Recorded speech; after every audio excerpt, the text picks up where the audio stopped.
The 49th Napa Auto Parts Fall Final is less than 2 weeks away, and Rickey had a chance to catch up with one of the modified stars of the South, Burt Myers. It's not the first time Burt has raced at the Connecticut Half Mile. In fact, he was the pole sitter for the first Monaco modified tri-track race here back in 2020. The multi-time Bowman Gray champion explained to Kyle why he's coming back for the Fall Final. Gearing up for the 49th running of the NAPA Fall Final here at the Stafford Motor Speedway, and this year will feature a $15,000 to win Monaco Modified Tri-Track Series event. It's an entry list that is swelling to near 50 right now and will include the 11-time Bowman Gray track champion, Burt Myers. Burt, first off, thanks for joining us here today. Hey, no problem, man. I like the sound of that, but it's only 10 time right now. It's only 10-time modified champion. You could have got 11 this year, but I feel like it wasn't a Burt Myers kind of year at Bowman Gray Stadium. Kind of walk us through your season that just ended a couple of weeks ago. Well, we won 4 races and had 1 pole, but the double points night where we lost 60 points in one night with a broken transmission pretty much sealed the deal for us not to be able to capture the championship. But we struggled at the beginning of the year. We kind of came onto some stuff there where we were kind of figuring out where we needed to be with the new track. And then I got the PSR car, and that pretty much sealed the deal for us to be where we needed to be competitive wise. And like I said, we won 4 races, so not terrible, but yeah, we missed out on the championship. But I'll tell you this, I've been blessed to be in contention for the championship the majority of my career at Bowman Gray.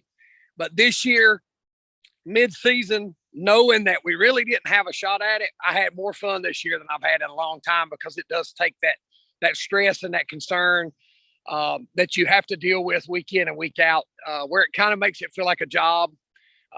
We did lose that sense of that. So we did have a lot of fun this year. And that's interesting, because we hear that from a lot of competitors here. You know, they miss a week or two in the middle of the season.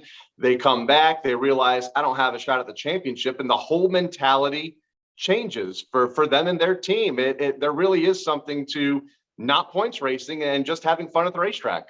Yeah, I've had, I drove for Philip Smith for years, and Philip would sometimes get frustrated with us, because you do have to, you go in and week out, and you go to win.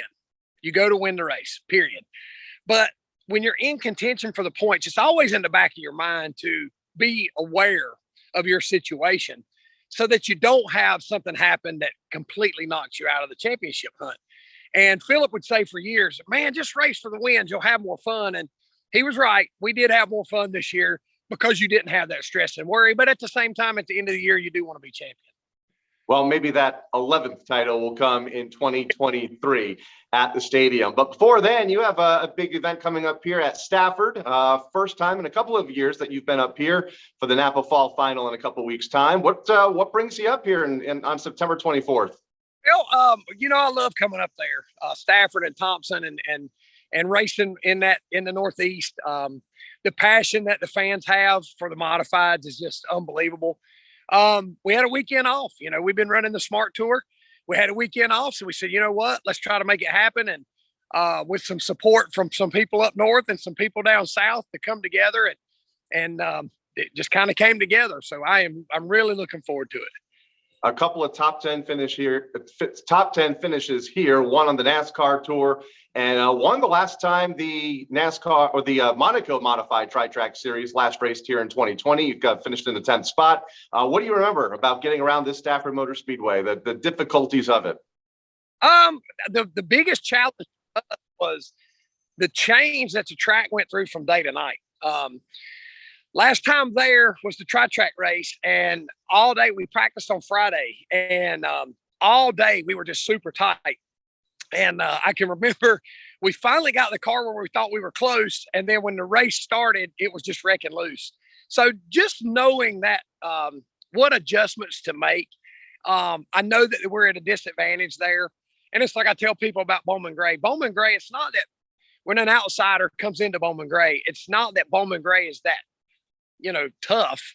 It's that knowing the ins and outs and knowing what to do to your car, knowing what to expect on double file cone restarts, just the little stuff that goes with the atmosphere. So for me to come up there, I'm in the backyard of those guys, the Roccos and the, Williams and Woody and those guys that have been racing there their whole lives. I can understand where they're coming from because that's their Bowman grade. So for us to come in, we just have to get more familiar with what we need to do and what adjustments to make. But I will say this, I am bringing my PSR car, and Phil Stefanelli's coming with me. We have a lot of resources there with Tommy Baldwin, who's been racing there with Christopher Jr. And I hope that's going to play in our favor just a little bit, just as far as knowing what to do and what not to do to make sure we don't knock ourselves out of contention. So your first couple of times here, you mentioned a couple of the names a moment ago, the Roccos and the Williams of the world. Did you go to anybody looking for some tips to get around this half mile? I've talked to Rocco a couple of times. Me and Woody used to be a little closer than we are now, just because when I drove for Eddie and then he drove for Eddie, and I used to buy Woody's Patriots tickets from him at the end of the year. Me and my wife would come up and buy Woody's tickets to go to the Patriots game. But I leaned on several guys just a little bit to Joey Cipriani. Whenever I was driving Ted Anderson's car, I kind of had a little bit of relationship there. So yes, to answer your question, yes, I have kind of leaned on a few people. I talk to Ryan Priest occasionally. So you can talk to those guys, but you have to, it's kind of like I tell people, it's a hands-on experience. You can sit in a classroom all day long with a book, but you can't learn it until you actually get out there and get your hands dirty. So we have to get our hands dirty. And this will be about let's see, I think I ran two Welland races with Eddie. And I think I've been up there twice for tri-track or open races. So this will be our 5th event. And with the resources that we have this time, with a little bit more knowledge, I love racing Stafford. I love the track. I feel like we've got a real good shot. And you mentioned Woody Pitkat. He's going to be one of those drivers that you're going to have to beat come fall final Saturday, as he has won the last 3 open modified races here at the Stafford Motor Speedway. But final question for you, what would a win mean for you if you could get it here in a couple of weeks' time here at Stafford with the quality of field that's expected? Well, the thing is, God's blessed me with a lot of success here in the South, where my roots are. I've been able to win a race and then a championship in every division that I've raced in down here in the modified. So to get that, what we call a northern win, that would really, I don't want to say solidify, but that would really be what would make us feel like we've really accomplished something. Anybody knows if you can win a race with that level of competition and at a northern track to where we're not that familiar, that'd be major for us. It'd be major. And when I raced Eddie's car, I think there were several times that we had really good shots to win. At Thompson, we ran 3rd all day. And when I drove Sapp's car, I ran 3rd about all day. At Stafford with Eddie, I ran 3rd all day. So, I feel like that we've everything's kind of there. It's just about putting that final, nail in the coffin, if you want to put it. So we want to put it to rest and try to get us a win up there. And I just have so much respect for those guys. And I feel like they respect us as well, just because we all do this because we love it. We're not trying to get rich. If you are, you're doing something different than I am, because I haven't figured out how to do it yet. But I just love racing with those guys. It's just a different mentality. It's a go get it attitude. It seems like in the South, you can get into a guy and then they get their feathers ruffled just a little bit. Where up north, it's just common. You throw it in there and you slam off of one another and you just keep racing. And after the race, you get out and you say, "Hey man, good job." And that's the kind of racing that I like to do. So I'm looking forward to it.